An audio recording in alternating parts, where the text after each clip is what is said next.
people walk in. First thing is, if you're expecting Gareth, unfortunately he was called back to work last minute as these things happen, and he told me last night, just before can't present tomorrow, so can you stand in for me? And I said, you going to the party? Yeah. So you want to stand in for you after the party? Yeah. And you want to me to believe that was a work thing? Yeah. So, okay, but here I am, so you're stuck with me again. Luckily for us, ooh, there's magic here. Yes, can we swap? Yeah.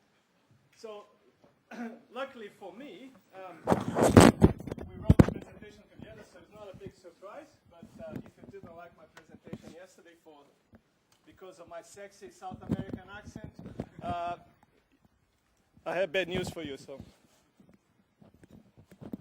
Okay, this one.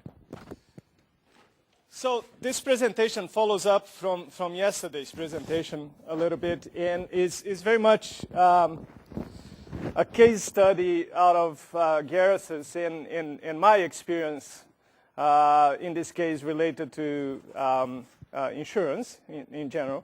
So it comes from some work that Gareth did in Australia, and my experience around capability modeling. And we're trying to put everything together to describe a way to cope with legacy applications. So as yesterday, there's a little bit of case study into that, quite a bit of examples. And if you want more detail in relation to a particular aspect of what I'm going to talk about here, feel free to grab me at the end, and we can sit down and go through that. So the whole idea around the legacy, or dealing with legacy applications, or dealing with large systems and the need to replace them for one reason or another, is how do you go about doing that? There are many approaches, of course, one of them being the Big Bang.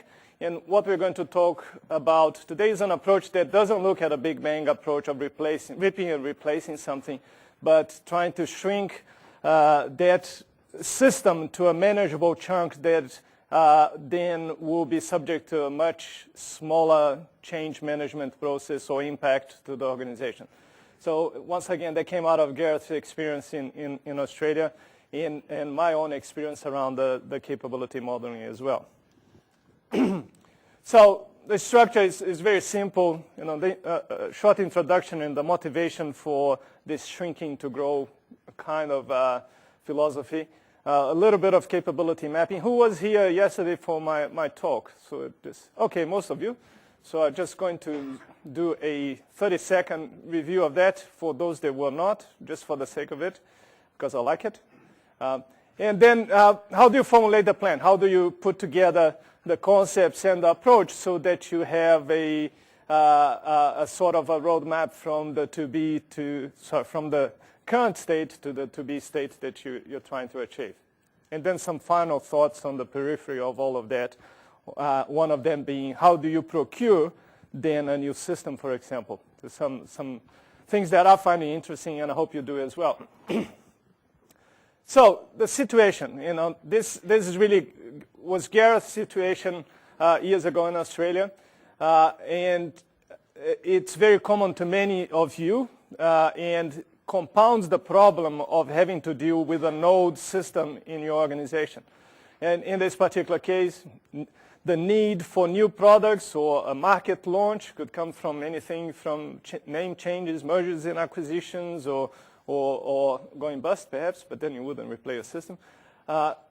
In transition to variants of your customer base. Ulrich, just before lunch, was talking about, for example, you increasing your customer base by buying allied type of businesses. For example, a bank buying an insurance company. Suddenly you have a burst of customers that you need to deal with, and your systems are not ready. And your systems are old, so you don't really want to put much money in there. So the situation was that, and it will be very familiar to you in all sorts of industries, not only insurance, which was this case. So the motivation for capability mapping in this context comes out of how do you communicate a beautiful to-be architecture to your stakeholders? And the pyramid here is Gareth's picture, and I don't know what he was going to say about the pyramid, but I think I kept it because pyramids always are good, images when you talk about architecture. It stood the test of time, and it's very solid and fit for purpose, at least then. But people use carts and cars, and going from an old car to a new car, from an old design to a new design, and all the problems around it, all the advantages of doing that, and how to sell it up. So people use images like that as well. And people talk about good architecture, good integration, bad integration when they talk about trains and gauges and the problems of starting from the West Coast with one gauge and coming from the East Coast with a different gauge, and then trying to match the two, and the trains just don't interchange, right? Interoperate. But my favorite one is this one. So this has been signed up by the CIO. Has been signed up by executive management of the organization. This is a true picture, right? And it's deliberately unlegible to protect the innocent there. You can't use this to communicate anything. Even for the architecture team, I doubt very much that besides putting on the wall in a big A0 printout, anybody refers to it. Maybe for a data element or for a capability, if there's any capability, or the name of a business process, maybe just to, where did that come from again? Oh, yeah, right. But that's it. The usefulness of that diagram or even that artifact it's already zero or close to zero the moment you finish it. And then you get signed off, right? So it's really cool. So the motivation for capability mapping is to give you a communication tool, a diagram, a visual representation of the organization to allow you to discuss where you want to go and how you can get there and what are the issues around doing it. Right? It's not so much to document everything on the enterprise. So I apologize if you have a big diagram like that on the back of your wall. They are really cool. I love them. Yeah. So why do you do it? Two basic things. One is to try to show some business alignment, or to try to convey the message from an architectural point of view, from an IT point of view, in a way that the business is going to understand. The moment you start referring to the capabilities, using the words that the business understands and that correspond to things that the business do, it's a much easier conversation. The other side of it is so the communication on one side, the other side is the business alignment. Once you can communicate what you're trying to do in a business way, with the business language, in an easy way from a picture point of view, diagram point of view, you can start then linking that to improvements in the organization, to improvements in how the capabilities are performed and how the systems supporting those capabilities can perform or should perform, and provide then the business with a pathway for change, which is the idea of the shrinking to grow. So basically, behind this case study, he had three main needs.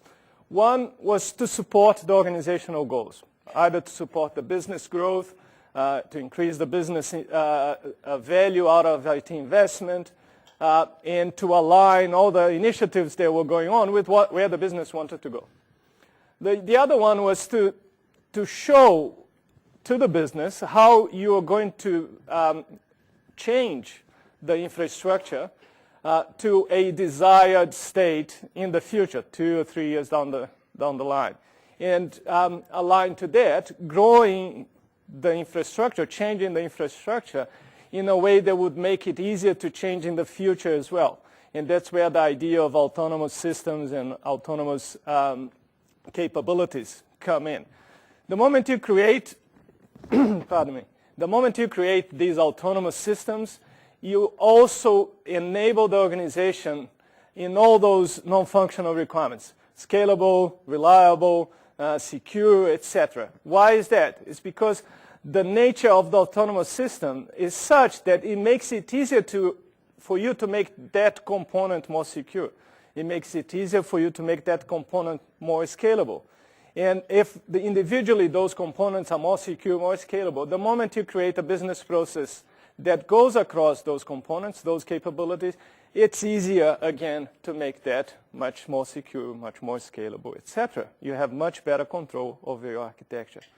So those are the three things behind thinking of an application or a system replacement as a shrinkage first and replacement later, rather than let's go and do it now and replace like for like. If anything, because if you try to do a replace like for like, how do you justify $24 million to get from one state you are here and get exactly the same thing in there, right? It becomes very emotional. So you have a car and it's behaving really well. It's 10 years old but still runs, and your wife says that you don't need a new car. And you say, no, but I need a new car. Which car you get? Oh, same brand. Okay. What color? Same color, because I like the color, pink or green. Oh, okay. And what else? Well, no, that's it. So you're going to pick a number to go from what you are happy and it's delivering value today to something that's going to deliver value tomorrow?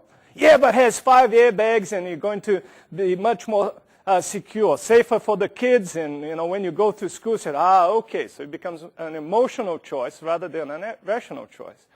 And most system replacements I've been involved with will have a high component of emotional choice and desire for change rather than functional need, or rather than a real value in that replacement. Of course, a very old system falls over.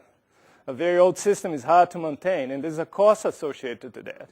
But it's your chance to use that to justify a different approach to replace that system with something that will make it easier in the future for you to do the same thing if the need comes. So that's kind of the need behind it.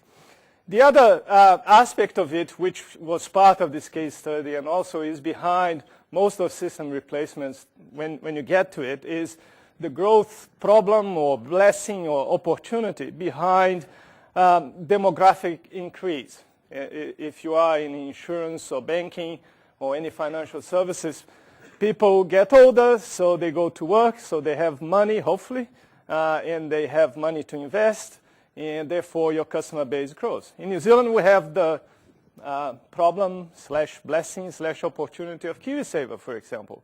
In the financial services, these people get into the workforce.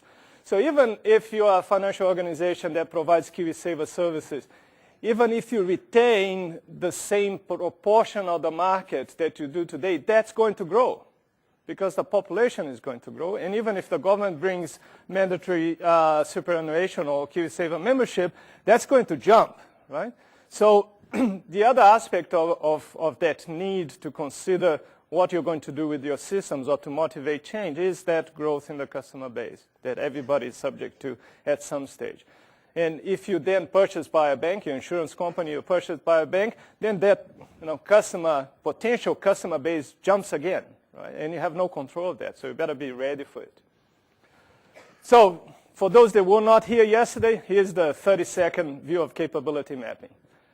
It's a stable view of the organization and describes just the what. So we use capability mapping to help identify what we can shrink and how we can shrink by describing quite clearly what the system does from a technical application architecture point of view and what the business requires from a business architecture point of view.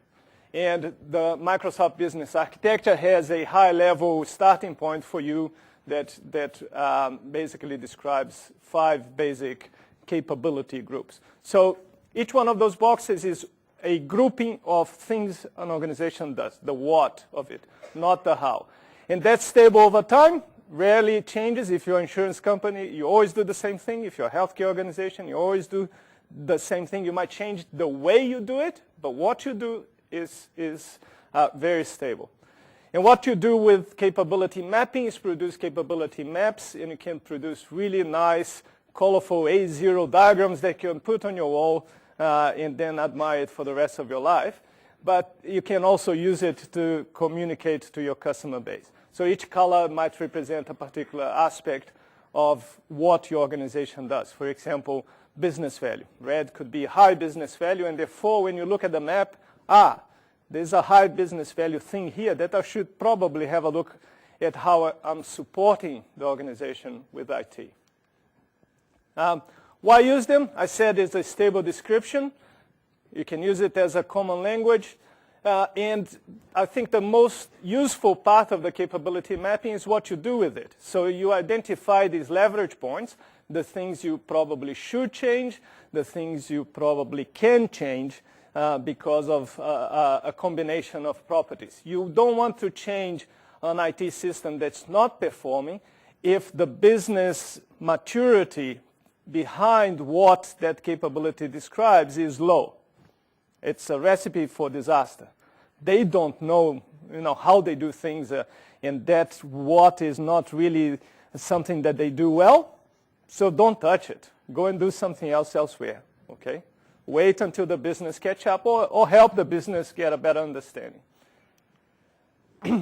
There's a process, and the key aspect here is that as you do the capability mapping, you iterate.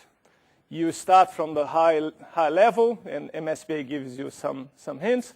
You go maybe 2 levels down, assess, see where the things are red, and then look at those red capabilities and go maybe 2 levels down from there again until you get a picture of the organization in the areas you need to focus, not a picture of the whole organization. So we use that for the shrinking to grow aspect of it. So the rest of this presentation is a mix of some examples of the capabilities map we came up with, some pictures of system capabilities, and a kind of almost, it's not a step-by-step description of the process, but an idea of the process with Follow, with the business, to not only create a to-be state that IT was comfortable with, but to create a vision of that IT system with a business angle on top of it, which is the business capability side of things. So that was the starting point for title insurance for Gareth, and we decided to use this picture because basically convey any insurance organization if you think of it. So, and this is a system view. So even though it's colored, it's not necessarily a capability map. It's not, there wasn't the intention of this picture. It was just try to group some elements of the system. So starting from the top, any insurance organization will require business intelligence reporting, business intelligence data, and we structure it in certain autonomous way. You can do reporting. You don't need to collect data, so you can always do reporting. You can collect data for its own right? So that's why the two are separate. They're autonomous from their point of view. So going from the top then, the red square or the frame there is what you typically would see in an insurance system in an organization. They would have all these capabilities, system capabilities, in their system. Some will be stronger, others will be not, and systems will vary how strong they are. But if you go to the system vendors and ask, does your insurance system do policy letters? Yeah, we do. Do you generate welcome packs? Yeah, we do. Now the question then is, should it? Right, and we'll leave that for now. But they would have underwriting. They would have a rating engine. They would do some customer management. Some of them will do billing. Some of them will manage claims. Some of them will say they're managing claims in the next version or the version after that because it's coming and it's something you really need. And reinsurance, relationships, etc. And at the edge there's some disbursements, which is the payment aspect of the business. The general ledger, you need to interface to financial systems, so they will do some extracts and have some elements of the general ledger configured in the system so you can do the export properly and so on. and you have some external relationship type portals or interfaces on that side. But the core of what you tend to see in any organization there is a mishmash. It's what I call a mishmash of autonomous capabilities embedded in or put inside the same box. And what makes it difficult to replace a legacy system is that that box is probably too full of things that shouldn't be there. And the idea then of the shrinking to grow is how do I, start picking things out of that box so that you're left with just what that should be doing anyway, and then it's a much easier exercise to replace that.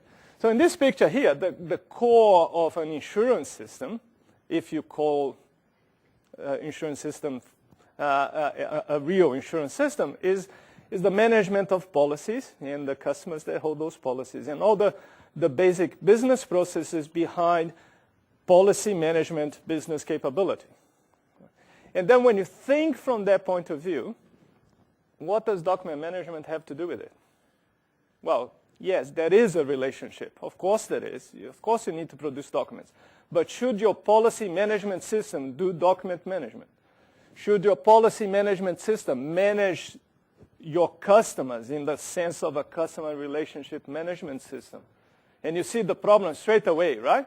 Oh, well, no, of course not. This is the role of the CRM. Yes. Now, can you get the customers from your CRM to your policy management system? Can you get the customers out of your policy management system to the CRM? And Ulrich talked just before lunch about the swivel chair integration, right? That's the typical one. And I changed my address with my broker. And of course, he will change my address with the actual insurance management system. I have news for you here. No. And even vice versa. I'm a good citizen, so I changed address, and I called my insurance system, my life insurance system, because it's an important thing. Said, can you please change my address? Yeah, for sure. And then I get the redirected mail from my broker, who should know best that I have changed. And if you work in financial services or insurance or even medical, you know that creates a big tension between the broker and the provider, right? Because you didn't tell me he didn't change his address. So, well, you didn't ask. Oh, you should have told me. So all of that to say that in every field, you will see those big monolithic systems that are doing probably more than they should be doing if you're calling them by what they're supposed to be. In this case, an insurance system. The other one could be a patient management system. And you can pick up any field you want from there, a local government rates management system, for example. So our starting point was that. And probably yours as well, if you're trying to replace a legacy system. We have a system that has, over the years, got functionality added to it so that it was easier to compensate for the lack of integration. And now the business is very much attached to that. Tell anybody that, oh, you're not going to do your letter management out of your policy management system. You're going to use a much better system. But, oh, you can't do that because business process is going to get to a halt and it's going to be a disaster. Well, maybe not, but you need to go over that. And the picture on the top right you saw yesterday is the good enough is not good enough in this case. And I mentioned the CRM is an example of M, which is a capability misplaced in the wrong, in that case, in the wrong system. It creates other necessary integration points that you probably don't need. And again, Ulrich before lunch talked about having the right level of granularity for your services integration. If you misplace a capability in the wrong system, you can't get to the right level of granularity because you're carrying with you a lot of connection points that don't belong to the single connection that you should have between D and K, for example, which is your big business transaction between those two systems or between business capabilities in the business. Another example of that is think of an organization that have business units where functions are misplaced or duplicated even. They will require a much tighter integration between those business units, which will create tension between the business units, and problems with accountability on that particular business transaction. Who owns the customer? Who communicates with the customer? If everybody's communicating to the customer, nobody has accountability for communicating. So that was the starting point. So the way Gareth and I try to combine all our collective experience in terms of how you would go about to create this roadmap in a pragmatic way is not something that we would take a year to do, but it's probably a couple of months maximum to go through that, assuming people have enough time, right? But in terms of effort, it is, can be encapsulated in those 6 type of activities. So first thing is you need to have a feel or a preference or an idea of where you want to go with your application architecture or your technical architecture, call it whatever you want. So the system view of your organization is not in a good shape, and you will have already a gut feel of where you want to go. So first thing is try to rationalize that. Nothing to do with capabilities unless you also apply capabilities to the system view, which is quite helpful to try to organize and give you a good idea and provide you an assessment of how well you're doing with those systems. And then you define, it will be much better if we do it this way, like untying the knots of my architecture, technical architecture or application architecture. Then you look at your business. That's where business capability modeling will come in. Then you overlay your business capability with your to-be architecture and see what are the things you need to change to improve the situation from both a business point of view as well as technical architecture, manageability, scalability, etc., from an architectural point of view. And to get a better feel for whether you are going the right direction or not, you might use things like the Microsoft Infrastructure Optimization Model to do an assessment of how well you're managing business productivity or infrastructure. And if you know what the Microsoft I/O model is, which came from Gartner originally on commission from Microsoft, it's a good guidance to give you an assessment of how well you could be doing things. Go and talk to the business, that's the workshop. Align that or shed the light on what you're planning to do based on strategic planning in the organization. There's the stated goals for the organization. And that's the guilty party. That's why I'm here. So, hello, Gareth. Hello. That's all right. So industry trends is the other thing. Look at Gartner, Forrester. Again, see if you're going down the right track and put as much weight as you want on what the analysts are saying. But again, gives you some comfort feeling about the direction you're going. And all of that then, it's fed into what Gareth and I call the application architecture roadmap, is your recipe for change. And this is an iterative process. In the same way that in the capability model, you're following the pain and following the gain, you do the same for the roadmap. Don't try to create a roadmap for 5 years while you might get a lot of value planning for maybe 12 to 18 months. And actually, you know you can do that. And you know things are not going to change on you as you're doing it, in contrast to trying to plan for 5 years. You get an idea of where you want to go in 5 years, but you create a roadmap for much shorter time frame. I was around when INSYS blew up. And one of the things I read was, I had just come to New Zealand, was, well, how could we know that OS2 wasn't going to be around when we decided to deploy this? Well, it took too long, perhaps, right? It's not that OS2 was bad, but if you're depending on some technology not changing, man, you're in the wrong profession. In developing the architecture framework, again, a very pragmatic view of whatever framework you want to use. And Gareth and I tend to get guidance from TOGAF around the process and some of the artifacts, but we make it very, very light. we make it just in time, and we make just for the purpose we're trying to use it, just to provide some structure around what we're trying to communicate with our roadmap. Maybe some reference architecture in there, not in detail, but again, as a guidance of where we want to go. And will then, all of that together, be the basis for the review with the capabilities of how your existing systems are supporting the business, or how are they performing. So what Gareth has done in Australia, just to give you an idea, to get to that architecture roadmap, one of the things he did was do a count of how many different technologies you have. Do an assessment of what are the technologies you have, and then assess the technologies you have against a very objective criteria, but it's still in a not too scientific, so you don't spend forever, right? So in this particular case here, for integration, for example, there were 3 different flavors in the organization. Maybe one of them was mandated by somebody in, I don't know, Singapore, if you are multinational.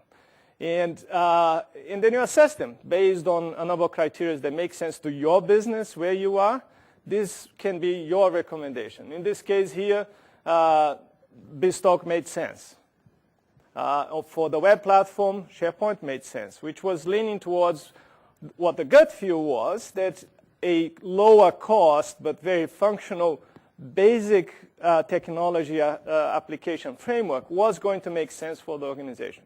So we created a criteria, the business agreed with the criteria, and then you show back. So if we follow this criteria that we agreed on, this is the result. So we probably should be converging towards Microsoft or IBM or Oracle, and it will vary depending on the nature of your organization and what you're trying to achieve. But that gives you the initial starting point of your to-be architecture. All of that is going to guide you on your shrinkage, right? So how you're going to peel the onion to just get to the core, and what do you do with the layers that you're peeling off, and where you're going to put them. So one of the decisions you need to make is what kind of technology you're trying to converge to.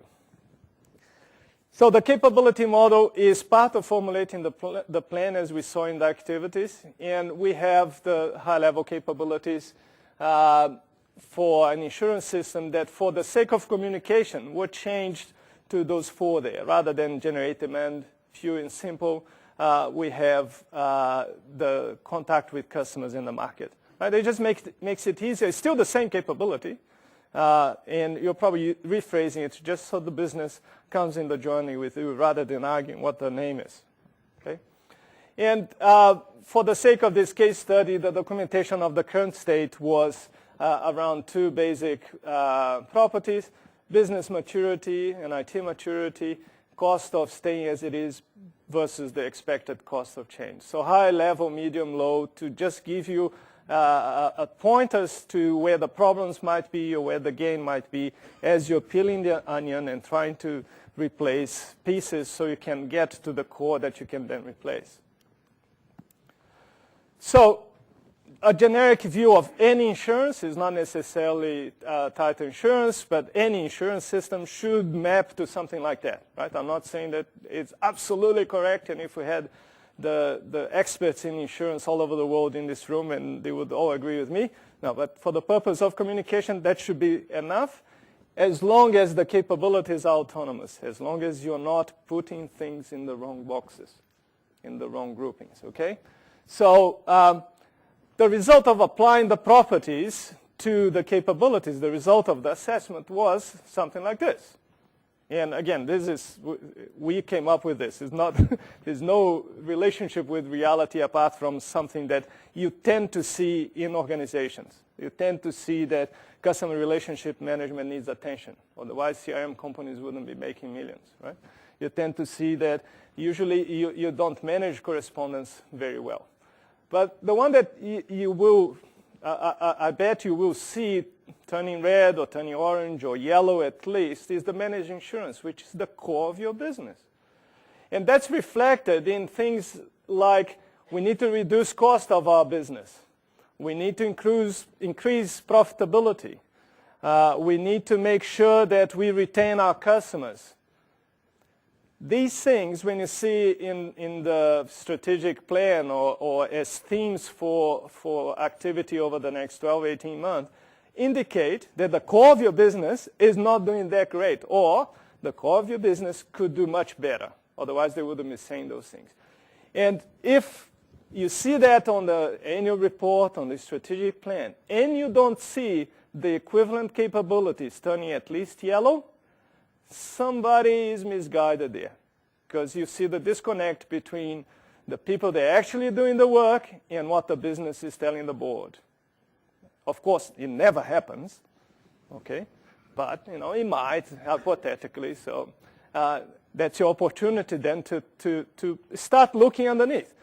So managed insurance, in our case here for the case study, is one of the areas that we could look into and see the first picture I showed of the system. Well, the system might not be supporting you as well as it should for you to do the business. Your capabilities, when overlaid on the system capabilities, are actually not matching very well. And I have a slide about procurement towards the end that tries to convey that picture. So let's say that was our picture. So we did our assessment. We came up with our capability view. And we know we have a system that's ailing, an ailing system, and it's falling apart, and it's not scalable, and we want to replace it. Now, what do you do first? Well, this will give you an idea of where the pain is, or if you use different properties, where the gain could be in relation to that system. Because that system is around managed insurance and also has aspects of customer relationship. Hey, look at that, it's red as well. Right? So maybe they will give you some good ideas of what you could do next to deliver value. So you're changing what the business is doing for the better by helping them improve how they do it. And at the same time, you start to eliminate risk out of your organization from a system point of view and an architectural point of view. The other tool you use for this, and you saw, if you came yesterday, you saw the business dependency network, is what we call about business management or benefits management out of Cranfield University. So when you put a benefits dependency network coming out of the theory of benefits management together with capability model, you start to be able to link quite clearly what you're trying to do, which is on the right-hand side in terms of demonstrating the value of IT out of the projects you're proposing, and the projects themselves on this side, together with the strategy of the organization. So if you then look at, again, a hypothetical view of some of those capabilities to try to justify some movement in terms of that ailing system, you could come up with a dependency network like this. This one had three key objectives from a tool for communicating what you're trying to do to the business. And those are on the right-hand side in terms of enabling IT changes. So the system is telling you, well, I need to preserve margins. And if there is a system, the business, then, if there is a business in the room here that is not trying to preserve margins or even improve margins, then you probably need to drop by at the end and tell me what the business is, because I might be able to help either by investing or by help consulting. So preserving margins was one of the objectives out of the strategic plan. What can you do in terms of the strategic plan related to preserving of your margins? Could be something like that. I want to increase sales, or I want to retain my customer base or increase conversions, etc. So if you're familiar with insurance, you understand those terms. But the key thing is, okay, so what does the business need to do? And that's where the capabilities come in. I forgot to put the capabilities in there, but another layer there could be the changes in the capabilities out of the capability map. But the enabling business changes are related to those capabilities. So enhanced distribution channels is behind management of the distribution channels. That's the capability behind it. And operational efficiency is across a multiple a number of multiple capabilities in there. So if the business needs to improve their efficiency and needs to improve the way they deal with the channels to be able to achieve their objectives. Okay, that's when IT comes in. I have a proposal for you. So what I'm going to do is I'm going to create a program of work for you that will, among many other things, and this is just an extraction of a much larger dependency network, among other things, will help you manage your payment process more effectively. And of course, the moment I propose that, I have made a linkage with my ailing system, and I know that one of the things that shouldn't be in that particular policy management system is the management of payments. Of course, they generated requests for payments. A policy management system manages policies, doesn't manage payments. So, I have a piece here that I can remove, and not only that, I can show that I can improve the business and therefore justify my project and create a beautiful business case by doing that. So I'm starting to shrinking that major system with something that's quite effective and will take me in a nice road towards my to-be architecture. And then part of that program of work, there were three things. I'm going to improve workflow. I'm going to manage my reporting infrastructure better or improve that. And I'm going to create a payment gateway that then can serve the whole of the organization. So those three enabling IT changes are elements of my monolithic system that are now I'm removing and making autonomous and enhancing my ability to reuse those services across multiple functions, capabilities in the organization. And not only that, now I can link those to the technology to be state as well. So the things that are going to enable me to do that are investments in SharePoint, BizTalk, et cetera, and so on. And you can then tell executives that when they ask you the question, why do we need SharePoint? Well, we need SharePoint because that's going to make our workflow, human workflow, it's a component of improving the human workflow behind your payment processes. And they should be able to start understanding what you're saying rather than blah, blah, blah, blah, blah, blah, blah, blah, SharePoint, blah, blah, blah, blah, blah, BizTalk, right? So it's in a picture will speak loud when you're showing just the business side. And you can ask, do you want to do this? Yep, that makes sense. Let's go and do it. So you need to invest in SharePoint. Oh, okay, all right, that's fine. I understand you now. I still don't know what SharePoint is, but so you need to focus the energy, right? In that the process, the looking at the benefits and looking at the capabilities. Business capabilities and the system capabilities will help you focus that energy. Fewer platforms to help focus the resources will be a benefit. You're shrinking to a common technical platform. You have projects that have very clear outcomes rather than fluffy requirements around improvement of efficiencies, et cetera. No, you can point to business capabilities that will change as a consequence of that project. And focus means that maybe one of the things that you're going to get is better affordability for the projects and for the technology you're trying to implement, because it's easier to justify, and you are sharing that technology and those systems across multiple business capabilities, not so much just technical projects. So if you overlaid products or desired to be technical architecture onto the capability map, you can get a picture like this. You can start relating what are the technologies that might be supporting your business with the business itself. Right?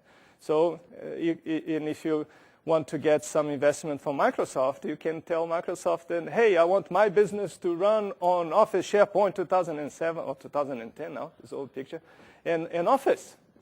Are you interested? Yeah. They don't understand anything about your business, but they can see how they can create a nice case study and write a beautiful pamphlet and use you as reference point. And therefore give you money for that out of the marketing budget. Did I say that aloud? No. So that's a to be bill of materials. You saw yesterday, and you can look at the presentation when you download, there is a similar one for healthcare, where I overlay products onto business capabilities and then system capabilities as well. So it's a helpful communication tool as well. So carry on with the any insurance type of case study. If you go back to the previous pictures, this is one of the capabilities that I didn't break down, manage insurance. So you can further break it down into, and I limited the picture quite heavily here, into just some of the capabilities. And we're talking about processing of insurance claims. We're talking about underwriting services, the policy administration system, quotes, etc. You can read that. But the key thing here is managing customers, or the contact with customers and the customer relationship, as you saw before, is not inside managed insurance. It's an autonomous capability. Has to be outside. If you put it inside, you create problems in all sorts of different ways. So as you're peeling off the onion, as you are shrinking your major monolithic system, start moving up. Now, I'll just pause for a second here and talk about ERPs. I'm not against ERPs. They can do a wonderful job. You just need to be careful when you go down the path of a fully integrated system that in no point in time in the near future in what you're trying to do, you will require to poke in and take something out. Okay? You just need to be careful. So you can have ASP, Oracle, whatever flavor you want, and manage insurance, manage customers, manage finance, manage HR, and in the single fully integrated system. And that's all right. You just need to make sure that the way your organization is structured and the way your business processes are structured are not going to conflict too heavily with the fact that maybe sometimes you're not going to be able to get direct access to a particular capability implementation inside that system. Okay? It's the only thing you need to be careful with. And most systems will give you some integration capabilities with a service layer. If they are good, they will give you access to that. And if they do, that's good. You have kind of some safeguard in case you need to jump in and actually just use that capability for a web portal, for example. Okay? So that's the thing. So if you can go down the track of autonomous systems, building up your application architecture, I think that's the best way to do it. It's the old best of breed. And with safeguards, it would deliver a lot of value. But if the organization went down a particular route like ERP for everything, then it's okay again. You just need to make sure that you understand the compromise you're making. Okay? So those were the capabilities. Those were the things in red, like customer relationship and insurance services policy system. And this was the starting point in our journey, right? The problem we had with the monolithic system. So when we put all of that together, when we looked at the business capabilities, we did assessment, we looked for the opportunities, we looked for the benefits management aspect of it to justify the steps we were going to do. The to-be architecture for that system is this one. So the to-be insurance system is really an insurance system, a policy administration system. It's supporting the insurance business now. And the first thing I want you to notice between this picture here and this picture here is that we have now the XIM type systems coming in, which is standing in for a CRM, extended CRM type system application.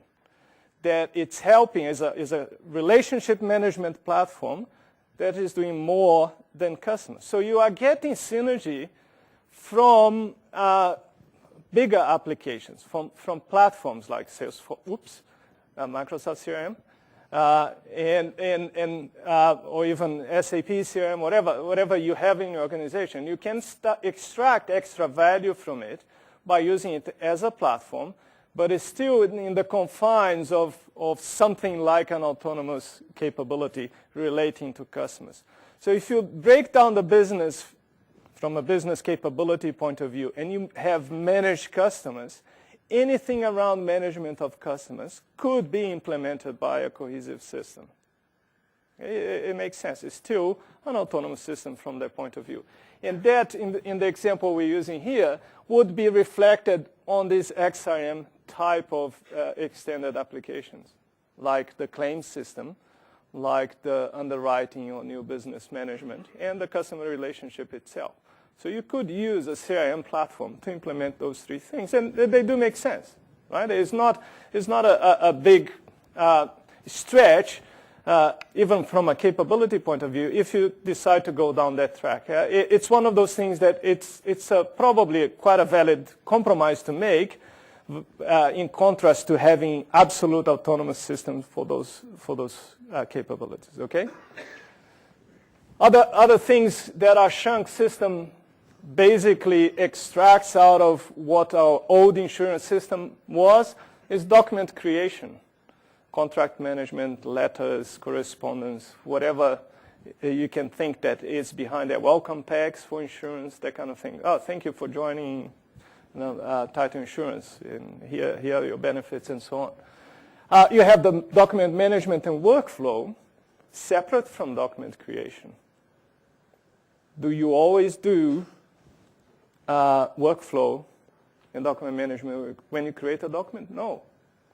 Right? That's when you split them, because you answered no. If you always did it together, and of course, document management requires some documents. But it could be existing documents, it could be imported documents and so on, not so much document creation. So they are autonomous capabilities in their own right, and you can manage them in an autonomous system. But of course, then you put something like SharePoint, you can do both inside SharePoint plus Office, etc. Right? So the application architecture and the technical architecture come underneath that. And you have integration services through BizTalk, for example. You have the portal aspect of the system independent as well. And now you can reuse it for an extranet, for an internet, for agent interaction, for staff interaction, for staff working from home, getting back into the systems underneath through existing interfaces and integration. So from there to there is really, really easy if you're using Visio. But will require a little bit more thinking to actually do something that you can describe as a roadmap and a set of steps that make sense to the business. And the way to do that, as we discussed, is to use capabilities to provide that linkage and link back using, for example, benefits management to link to the strategy and so on. So that's basically the shrinkage. In a summary, there are two big blocks of activities you need to do. One is the technical side of that shrinkage. You need to analyze the system. You can do a system capability mapping in a similar way, see where the things are grouped together, where they shouldn't be, and how they are performing, etc.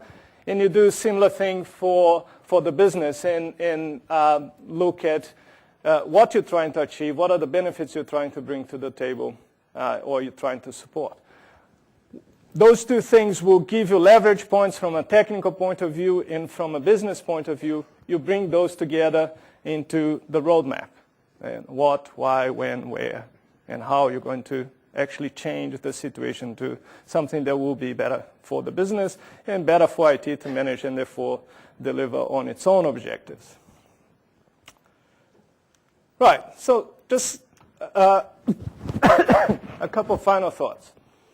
First one is, I got my roadmap, I got an idea of what I want to go to market for in terms of new systems or new applications. How do I do that? Traditional way is, let's document the requirements, put an RFP out with the requirements, and get people to reply to the RFP based on those requirements. Right. So here are your requirements. Put in a very abstract way, I know, but imagine each one of those boxes are capabilities, system capabilities / business capabilities, because they need to map to business capabilities. And those little circles, capital letters, are functions that are in modules of your business, therefore the business capabilities, or modules of your system. Okay? Easy. Your requirements usually describe what you're looking for by listing A to Z, if all the letters are there. So the system shall do A, B, C, D, blah, blah, blah. Not the structure that you're looking for. I haven't seen a single RFP, unfortunately, that also talks about the structure. The closest I've seen is, and shall allow integration to maybe X, Y, Z. But still doesn't define why or what you're looking for with that integration. Then you get the response to the RFP, and you get that. And then you assess the response to the RFP. Does it do A? Yes. Does it do B? Yes. Does it do C? Blah, blah, blah, blah. It does everything. This system does everything. That system does everything minus one. But I like that system better. Right? I want to change my car, and I want a BMW. And therefore, emotionally, I can justify spending maybe another $1 million on this system here because, I enjoy the lunches with that salesperson more. I'm not. Anyway, not going that way. But it tends to be emotional. And you're then trying to rationalize that. So what you should try to do is then overlay the two. And that's another example of good enough is not good enough. Because does the system do Q and P and capitals, right? And V and X? Yes, it does. But in a different way to the way that you need when you look at your organization and the structure of your systems and how you have it structured, or you need the systems to be structured. So that's when the ERP view of the world might not match what you have today or where you want to go. So, yes, it will do everything you want. And then when you put in place, you start having difficulty integrating with P, for example, because you expected P to be very close to Q because they are synergistic, therefore they belong to the same capability, autonomous capability.